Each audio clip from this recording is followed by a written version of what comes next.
How Islam began in under 10 minutes. Not a problem. We've started.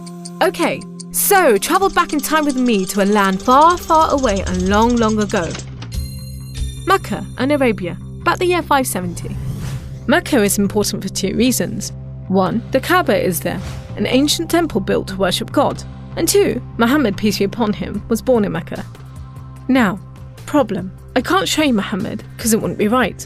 I'll tell you why in a bit. But in the meantime, here's his name in Arabic. Nice. Back in the day, Mecca was a lawless place. The only way to be safe was to have backup. Lots of rich big brothers who'd beat up anyone who got in your way. So the place was ruled by the most powerful families who could do pretty much what they wanted. And religion didn't help. By this time, the Kaaba had been filled to overflowing with 360 idols that did nothing to help anyone.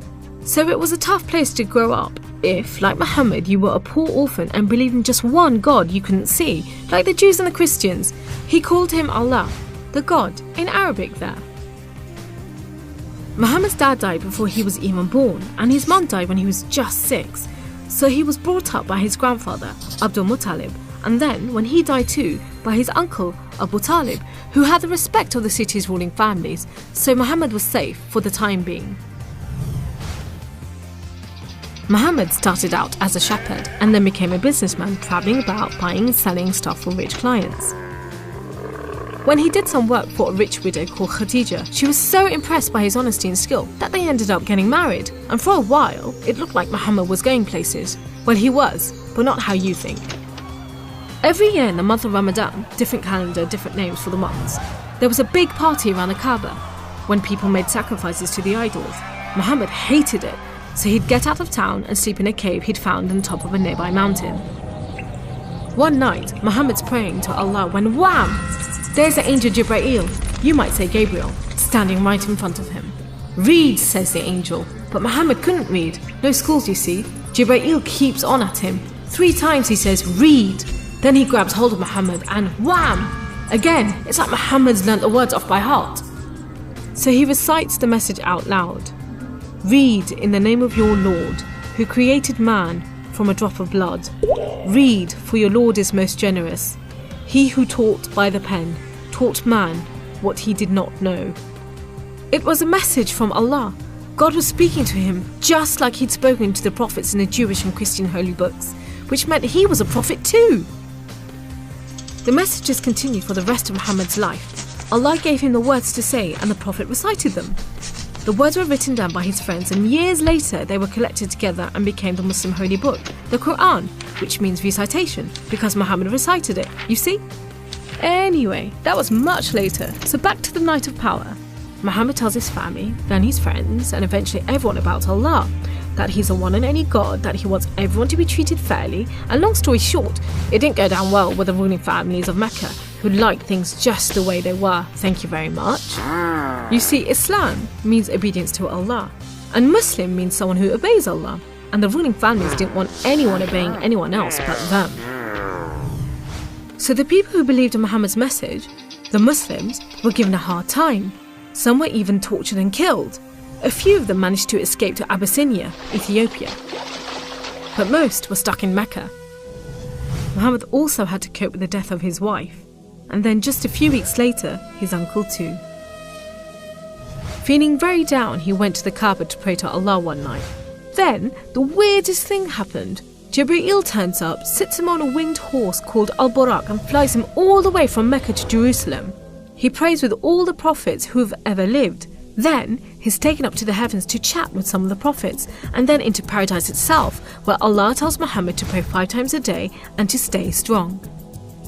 He's returned to Jerusalem and then flies back to the Kaaba in Mecca. We call it the night journey, and Muslims still argue whether it was a real experience or a vision, but whatever, it gave Muhammad a much needed boost, and just as well, because there were more tough times ahead. So, there was this other city called Yathrib. The people there heard about Muhammad and his message and invited him and his followers to join them. A few at a time, the Muslims left Mecca and made a dangerous journey across the desert to Yathrib. It's known as a hijra, which means migration, like birds do. Muhammad and a few of his friends stayed in Mecca until everyone had got away and then made plans for their own escape. But the ruling families wanted to kill Muhammad while they still could, so 7 sons, one from each family, were sent in the middle of the night to stab the Prophet while he slept. But he was way ahead of them, and when they burst into the house, Muhammad was gone. Trackers were sent out to hunt him down. Muhammad and his best friend Abu Bakr took a roundabout route to try and shake off the pursuit, but the trackers were too good and slowly gained on them. So Muhammad and Abu Bakr hid in a cave and prayed that no one found them. The trackers found the cave all right, but they didn't bother going in to search. There was no way Muhammad could be inside, they thought. There was a spider's web over the mouth of the cave and a nesting bird at the entrance. He must have given them the slip. So off they went, leaving Muhammad and Abu Bakr protected by a spider and a bird. Muhammad made it safely to Yathrib, which was renamed Medina al-Nabi, the city of the Prophet, but most people just call it Medina. But Muhammad's worries weren't over yet. There were 3 big battles between the Muslims and the Meccans. First, the Battle of Badr, when Muhammad and just 313 men faced 1,000 Meccan soldiers. Miraculously, the Muslims won. Then there was the Battle of Uhud, which didn't go so well. Some of Muhammad's men disobeyed his orders and ran off during the battle to raid the Meccans' camp, and so the Muslims were outmaneuvered. Then there was the Battle of the Trench. Medina was protected on 3 sides by mountains, so when the Meccan forces advanced in the city, the Muslims just dug a deep trench. The Meccans made camp, but the weather was terrible. Pouring rain put out their fires and howling winds blew down their tents. Eventually they gave up and went back to Mecca. It was all a bit embarrassing. They were losing the respect of the local tribes who were flocking to join the Muslims. So a peace treaty was signed at Hudaybiyah, but it wasn't long before the Meccans broke it. Muhammad decided that enough was enough. By now he had over 10,000 men, so he led them across the desert to Mecca. The ruling families realised they'd made a huge mistake, but it was too late. All they could do was surrender and hope that the Muslim army killed them quickly. But Muhammad said there should be no more fighting. He rode into Mecca and went straight to the Kaaba. He circled it 7 times anti-clockwise and smashed all the idols, rededicating the Kaaba to Allah. And that's why I'm not going to show you Muhammad. The Muslims wanted to make it totally clear that they only worship the one unseen God. So they didn't have any pictures of Muhammad in case anyone thought he was an idol, and they didn't have any pictures of Allah because he's like nothing on earth, so it would be impossible to draw him anyway. So there you go, how Islam began in under 10 minutes. How did I do?